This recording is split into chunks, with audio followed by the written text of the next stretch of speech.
Another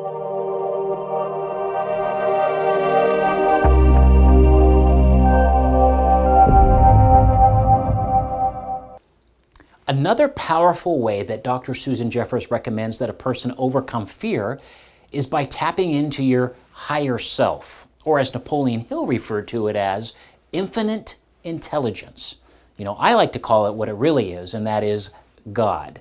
Some of you may refer to this as your higher power, and that's great. The universe, that's fantastic. Whatever it might be for you is okay. But I'm going to call it the Creator or God. And it's not just about energy or a flow with the universe, but an actual power, a being creator and more powerful than you and I. Dr. Jeffers refers to this part of our lives as spiritual, a place within us that is loving and kind and abundant and joyful. I believe that God's love, that you were created in the very image and likeness of God, there's no fear in our lives, that it comes from the Creator. Only power, only love, and only a sound mind. And when you see yourself connected to something bigger and greater than yourself, you no longer feel that you must do everything alone or be in control. That's the beautiful thing about it. Your sense of power becomes highly magnified, and then your fears are greatly diminished. And when you tap into the spiritual part of your life, you allow the Creator or God to communicate with you and guide you in your life. It opens up doors. It increases your faith and trust in yourself and your ability to press through fear towards the outcomes that you desire in your life. So let's take a look at this. So I want you to understand that there is a human view of how to do life, and then there's God's view. And I think you're going to be able to relate to this because this is kind of a culmination of the entire book, Feel the Fear and Do It Anyway. So for example, the human view is to control things. God's view is to trust Him, okay?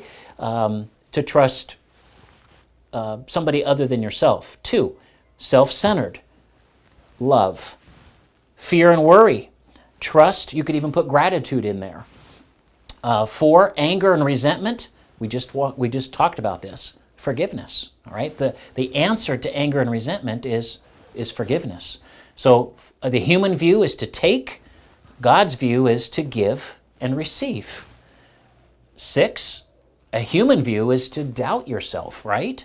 Whereas God's view is to be confident, right? Because God created you in His image and in His likeness, and He's destined you to be great.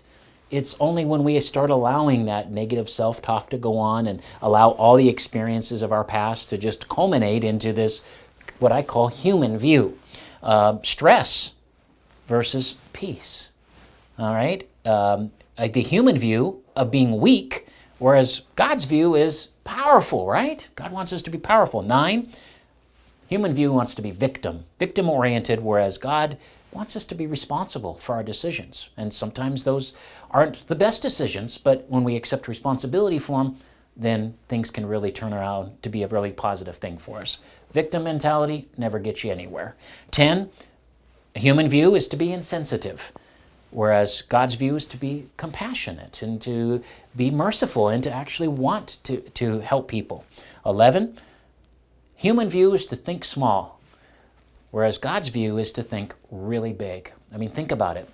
If you have a power that's greater than you, all right, and you're tapping into that power, think about that.